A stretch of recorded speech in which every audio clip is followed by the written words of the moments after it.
In the early days when the tag team titles were first introduced, there was a separate division for the tag team specialists, who were famous for their unity and their ability to work together. As the years progressed, tag team specialists became a rare breed, and as the 90s approached, the wrestlers were more interested in achieving individual glory and looked at the tag team division as a mere step in the right direction, and winning tag team titles as a way to announce themselves on the big stage. Over the last decade, however, there has been a larger focus on creating tag team specialists in different promotions. From Young Bucks to ReDragon and War Machine, we have seen some talented tag teams crop up and make a name for themselves in the industry. But that doesn't mean we haven't seen our fair share of odd couples paired together, so they had something different to offer the promotion. In this video, we take a look at 10 instances when such unpredictable tag teams won the tag team titles.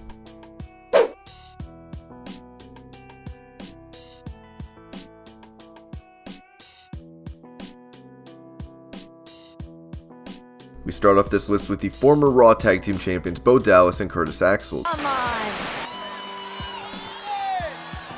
And McIntyre and Ziggler could be closing in on the Raw Tag Team titles. I see new champs on the horizon. The duo stayed in the Miz's shadow for years, and when the A-lister was drafted to SmackDown Live, it gave Bo and Curtis a new lease. While the fans didn't expect the duo to make an instant impact, they did see potential in both the stars. After all, Dallas is a former NXT champion and Curtis Axel is a former Intercontinental champion, and given the right push, the company could still help the duo salvage their respective careers.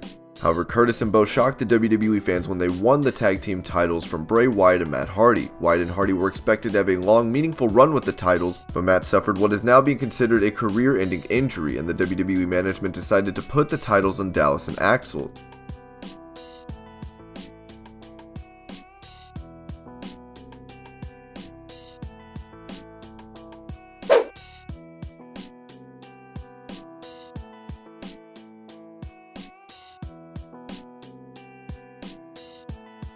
When the Big Red Machine and Daniel Bryan were first paired together, the fans thought their association wouldn't last more than a week or two. Their unholy alliance began with Bryan defeating Kane, and soon both the stars were forced to compete together, and soon found themselves challenging for the tag team gold.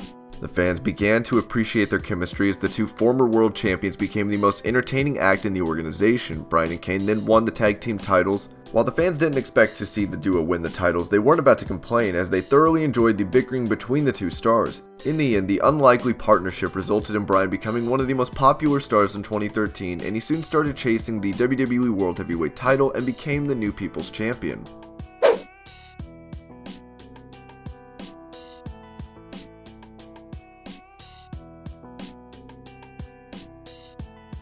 As far as second generation stars go in the wrestling business, David Flair wouldn't make the top 15 list. While it was always going to be an uphill task to fill the shoes of his legendary father, David Flair never had the in-ring skills nor the it factor that could have helped his cause. When David joined WCW, he was placed in pointless feuds and matches, as the WCW management didn't quite understand how to utilize his talent.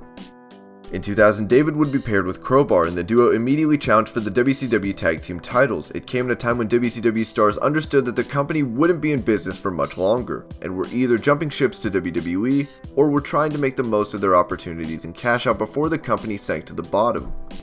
David Flair and Crowbar won the tag team titles, but immediately dropped them, as the fans were left perplexed as to why the titles were given to them in the first place. Considering it was Vince Russo who was calling the shots at the time, it wasn't as surprising, but the fact that David and Crowbar defeated Nash and Scott Steiner to win the titles raised quite a few eyebrows.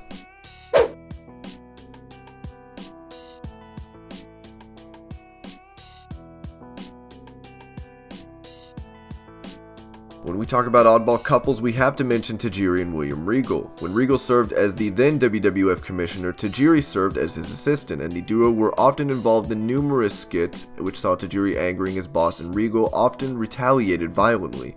However, in 2004, Tajiri teamed up with his former boss when Raw went to Japan, and the duo walked out of the show as the new tag team champions. It was a memorable moment and an awesome homecoming for Tajiri, as he won tag team gold with someone he had a history with.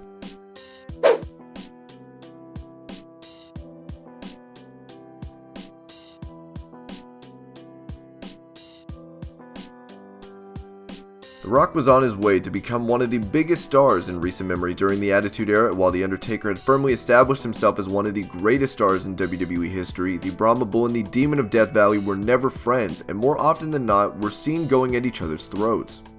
That made it all the more ludicrous when Rock and Undertaker joined forces and won tag team gold in 2000. Their reign didn't last long, as the duo would drop the tag team gold to Edge and Christian the very next night on SmackDown. The fans had grown accustomed to watching Undertaker threaten Rock and the People's Champion retaliate by mocking the dead man. The fans were visibly shocked when the two superstars walked out with the tag team titles, but things went back to normal the very next night, and the two stars once again started butting heads after dropping the belts.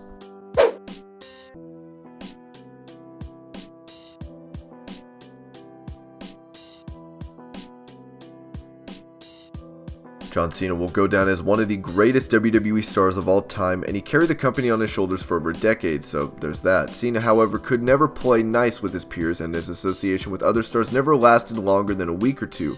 While Big Match John did win tag team gold, the partnership more often than not imploded, and a similar situation occurred when Cena was forced to team up with David Otunga. You'd be forgiven if you didn't remember that time when Cena had to join Nexus and thus had to team up with David Otunga. The duo surprised the fans when they won tag team gold by defeating Cody Rhodes and Drew McIntyre, but their title run didn't last long, and the very next night on Raw, Otunga was ordered to lay down by Wade Barrett, resulting in Heath Slater and Justin Gabriel becoming the new champions.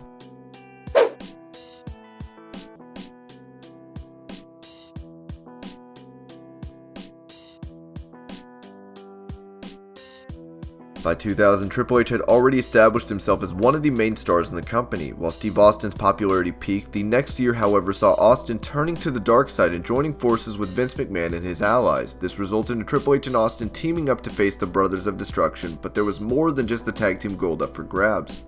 Austin's WWE and Triple H's Intercontinental titles were also on the line, but Kane and Undertaker weren't able to defend their tag team titles, and the two-man power trip walked out with all the gold. By winning the tag team titles, Austin and Triple H had all the gold around their waist, and the fans soon realized that they were witnessing history. Their dominance, however, would not last long, as Triple H soon tore his quadricep and the team was disbanded.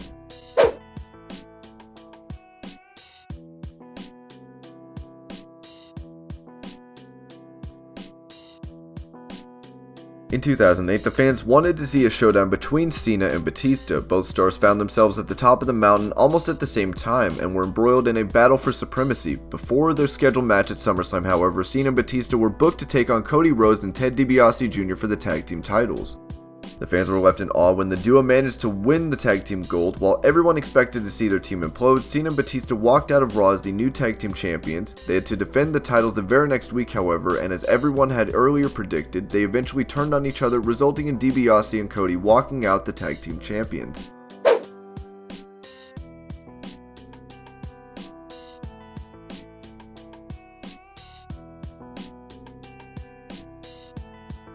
"1997 was a pivotal year for one superstar in particular. Steve Austin was the red-hot babyface as the fans switched allegiances and supported the Rattlesnake, making him one of the most popular wrestlers in the world. Austin had just come into his own and was earmarked to become the next face of the company. While Bret Hart still held on to the WWE title, Austin was booked to win the Intercontinental Championship. While the focus was still on the heated rivalry between Bret and Shawn Michaels, which had reached its boiling point, Austin teamed up with Shawn to face Owen Hart and the British Bulldog for tag team gold. Austin and Shawn shocked the fans when they walked out as the new tag team champions, but things took an unexpected turn when Shawn was suspended from WWE for picking a fight with Bret backstage. While Austin won back the tag team titles with Dude Love, the Rattlesnake crossed paths with Shawn Michaels the very next year, beating the showstopper at WrestleMania 14 to win the WWE title.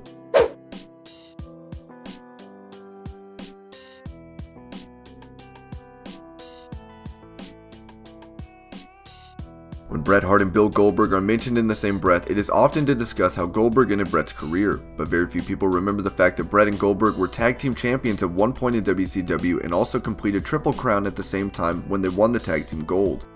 Bret was WCW champ at the time, and Goldberg was on the verge of challenging Bret for the world title. The duo lost the tag team titles the very next week to the Outsiders, and Goldberg then challenged Bret for the WCW championship at Starrcade, and as fate would have it, Goldberg connected with a kick that would result in a severe concussion and ultimately led Bret to retire from pro wrestling.